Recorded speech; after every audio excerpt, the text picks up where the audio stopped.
baby, listen to me speak, yeah. No matter what, just let it go.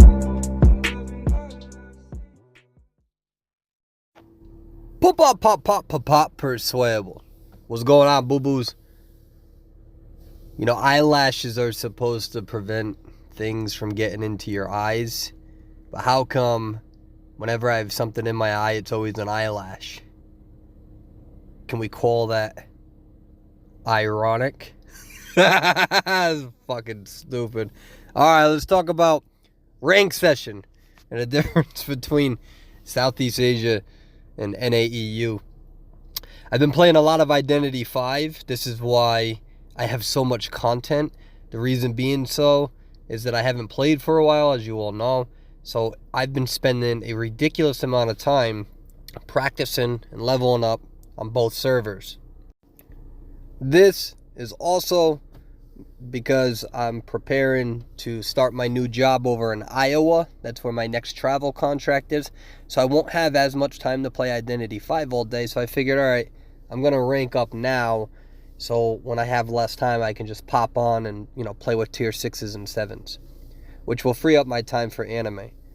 So, and the trick to Anne, as you can see with this kite, is really keeping that distance between you and them.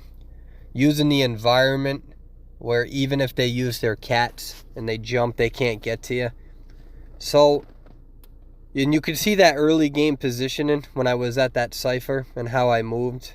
I should have probably have done the play-by-play, but I get tired of just always explaining this stuff. But that's why positioning is so important in this game. In my other videos, you could see me just kind of going straight to the cipher and being a little cocky about it. But now that these hunters are getting better, I do have to position myself properly or I get severely punished. So that awkward transition of just going straight to a cipher and decoding and put myself in an unfavorable situation to force that hunter to come after me and therefore get myself out of that unfavorable position and kite them to death. Well, it's getting difficult to do that now in these tiers, so now I actually have to fucking position myself. So with NAEU and Southeast Asia, what I can say is I've learned a few things since leveling up. The first thing is, and this has always been a point of contention, and that's okay, early game is the most important in the game. And so I play much more conservative than what I used to. I don't try to get the pallet stuns as much as I used to. It depends on the hunter, of course, but I'm really big into breaking line of sight, forcing that hunter to engage with me, and using my abilities early to avoid being hit, because if you get hit before the blink, you're fucked. And another strategy I've been using, not that you have to, this is a different argument, but like in my case as a magician, I like to use my wands in important areas so I don't have to use the pallet.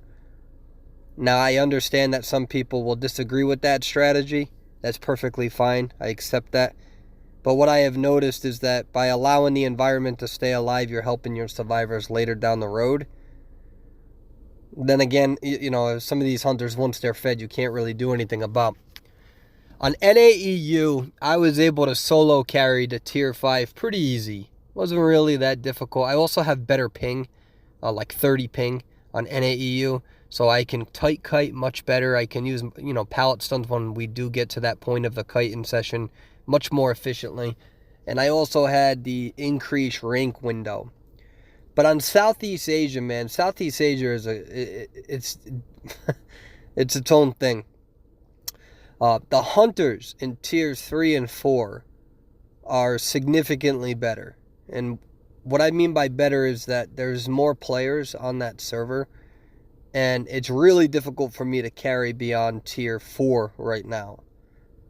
I think also, because the hunters are so good at that tier level, first of all, if I was newer to the game or new to the game, I'd feel so overwhelmed. I'd probably actually feel discouraged because they're that good for that tier.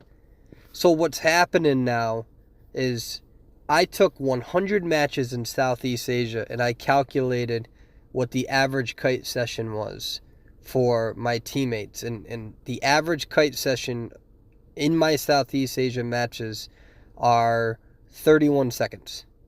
And that means from the beginning of the kite to the end, okay?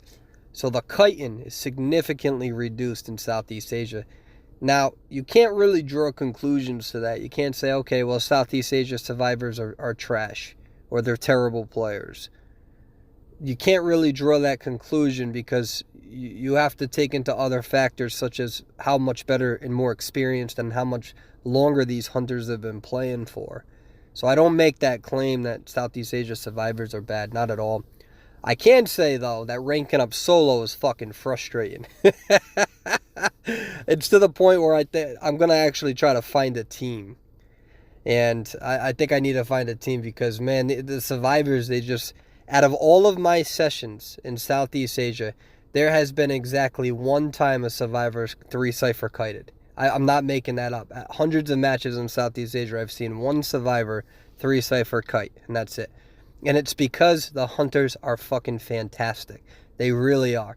That is not a bash on the survivors. It is incredibly difficult. It's even more frustrating playing on Southeast Asia because there's not as much that I can do because A, I've been going from the game for a while, so I'm rusty as shit.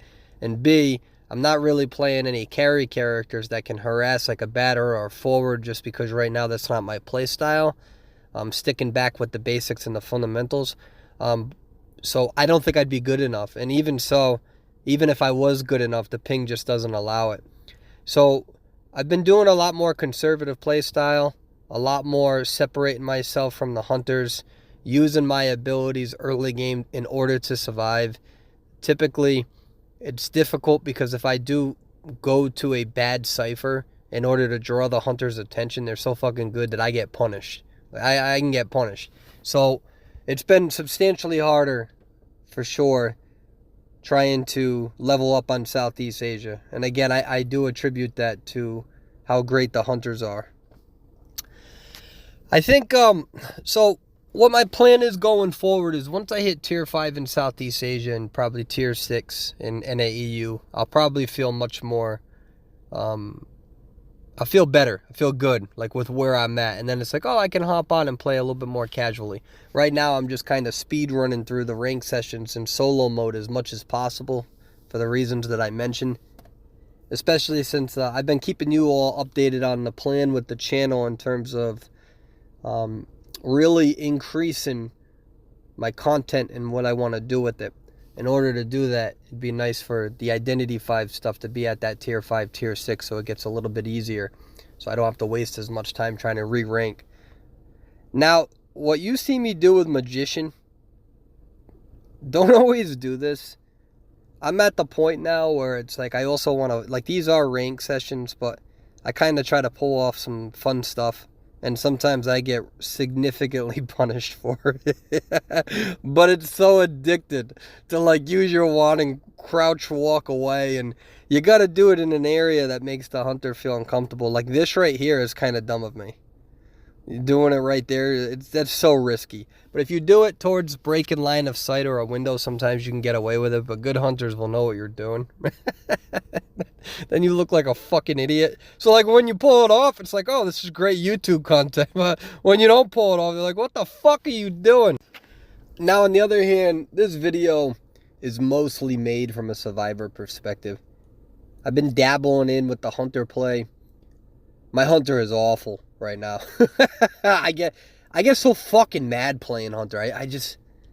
It's almost to the point where like sometimes I feel like I can't even control it. Like I just get so angry. I'm not a hunter player in Identity 5. I love playing hunter in Dead by Daylight. I think playing a hunter in Dead by Daylight, even in the red ranks, it was frustrating, but it was a little bit funner. In this game, I don't know what it is. I'm just bad. And then I look at the win rates and I see that people have like 80% win rates in the highest of tiers. I'm like, fuck off. Like, the fuck out of here with that good gameplay. He didn't blink, by the way. I had to cut that portion of the footage. So the other thing with this video too is again, survivor perspective between tiers 3 and 5. I do think that the Southeast Asia has a hell of a lot more players, a lot of really good solid hunters that chill out there. But This video is not indicative of what it's like in tier 6s and 7s. So I'm not trying to say that, the high tiers in one server are better than another's. That's not the point of it. It's just that there's a significant difference from my anecdotal experience playing as a survivor, not as a hunter. That's what I would say. But with that being said, I appreciate you all watching my videos. Feels good to be back. Got some new content coming out soon. I'll stay patient with it. Slow and steady. Get that algorithm back. All right. I love you. Y'all have a good day. Bye-bye, boo-boos.